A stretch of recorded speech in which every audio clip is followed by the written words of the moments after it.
இப்போ நான் சொல்ற விஷயம் தான் ரொம்ப இம்பார்ட்டன்ட். இன்ட்டு போட்டு நோட் பண்ணி வச்சுக்கோங்க. ஓகேவா? வீட்டில் எல்லார் வீட்லேயும் எல்லா தமிழர்கள் வீட்லேயும் கண்டிப்பாக இருக்கக்கூடிய ஒரு விஷயம் என்னன்னா வெள்ளைப்பூண்டு.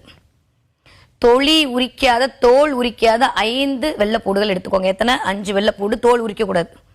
தோல் உரிக்காத 5 வெள்ளைப்பூண்டு, 5 கிராம்பு.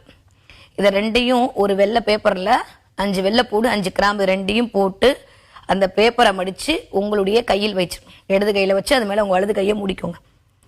மூடிட்டு கண்ணை மூடி நான் சொல்கிற இந்த வார்த்தையை உங்கள் ஆள் மனசில் நல்லா ஒரு தடவை மூச்சு இழுத்துட்டு அப்படி ஹோல்ட் பண்ணிவிட்டு இந்த வார்த்தையை சொல்லிட்டு திரும்ப விட்டுருங்க. எங்கும் வெற்றி, எதிலும் வெற்றி, எனக்கு தான் வெற்றி. கிளியர்? ஈஸியாக இருக்குல்ல? அவ்வளோதான்.